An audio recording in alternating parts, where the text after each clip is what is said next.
أعوذ بالله من الشيطان الرجيم بسم الله الرحمن الرحیم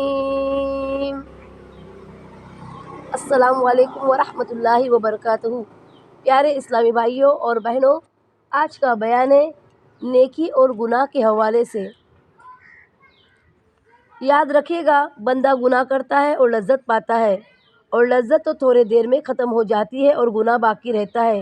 کتنا مشکل کام ہے، کتنا مشکل کام ہے کہ بندہ گناہ کرتا ہے اور لذت پاتا ہے، اور لذت تو تھوڑے دیر میں ختم ہو جاتی ہے اور گناہ باقی رہتا ہے، تو کتنا مشکل کام ہے۔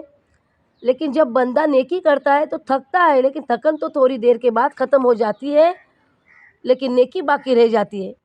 کتنی عقل مندی کی بات ہے۔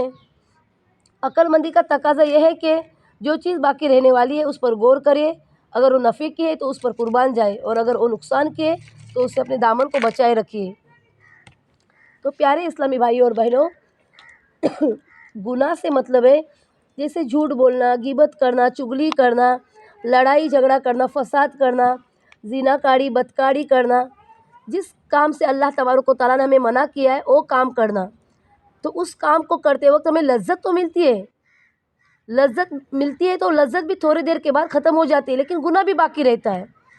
اور عقل مندی کا کام کیا ہے، نیکی کا کام کیا ہے کہ انسان نماز پڑھتا ہے، روزہ رکھتا ہے، رمضان المبارک کا جو فرض روزے رہتے ہیں وہ روزے رکھتا ہے، انسان نماز پڑھتا ہے جو ہر مسلمان مومن پر سب سے پہلا فرض ہے، قرآن مجید کی تلاوت کرتا ہے، درویش اگر دروازے پہ آتا ہے تو اسے اس کی عزت کرتا ہے، اسے خیر خیرات کرتا ہے، اس سے سخاوت سے پیش آتا ہے، کوئی مفلس ہے اس کی مدد کرنا، یعنی جو نیک کام ہے، نیک کام کرنا۔ جیسے اگر ہم مالدار ہے تو ہم پر حج فرض ہے تو حج ادا کرنا، ہم مالدار ہے تو ہم پر زکوٰۃ فرض ہے تو زکوٰۃ ادا کرنا، ہمارے ایمان کا مضبوط ہونا، ایمان پر ہمارا خاتمہ ہونا، یہ نیکی کی کام ہے۔ اگر انسان نیکی کے کام کرتا ہے تو اسے دنیا میں بھی عزت ملتی ہے اور آخرت میں بھی دنیا سے بدرجہ بہتر ثواب ملتا ہے، دنیا سے بدرجہ بہتر انہیں ثواب ملتا ہے۔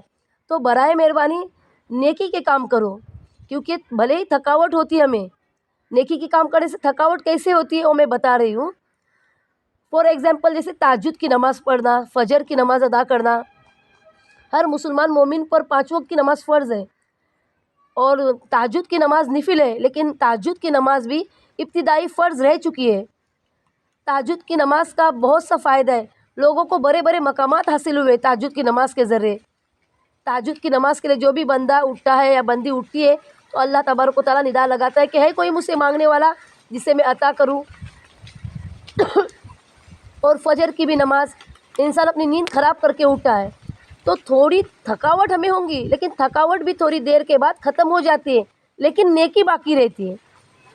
یہ ہے نیکی کا فائدہ۔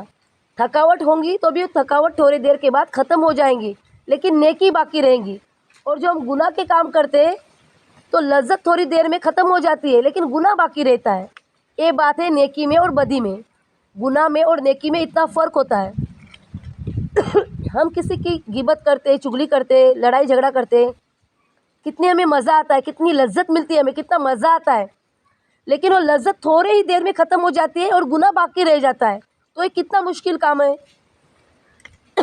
اور وہی اگر ہم عبادت کرتے ہیں، اپنی نیند خراب کر کے اگر ہم تہجد کی نماز پڑھتے، فجر کی نماز پڑھتے، جو ہم پر اللہ تبارک و تعالیٰ نے ہر مسلمان مومن پر 5 وقت کی نماز فرض کی ہو، اگر 5 وقت کی نماز ادا کرتے، بھلے ہمیں تھکاوٹ بھی ہو تو تھکاوٹ بھی تھوڑی دیر کے بعد ختم ہو جاتی ہے، لیکن نیکی باقی رہتی ہے۔ تو برائے مہربانی میرے پیارے اسلامی بھائی اور بہنوں، اس بات پر غور کریے اور میرے اس بیان سے عبرت حاصل کیجیے، اور میرے اس بیان میں کچھ بھی غلطی کوتاہی ہو تو مجھے معاف کرنا۔ اللہ تعالیٰ کہنے سننے سے زیادہ عمل کرنے کی ہمیں اور تمام امت محمدیہ کو توفیق عطا فرمائے، اور دینی علم حاصل کرنے کی سعادت نصیب فرمائے۔ اللہم صلی علی سیدنا محمد وعلی آل سیدنا محمد وبارک وسلم۔ السلام علیکم۔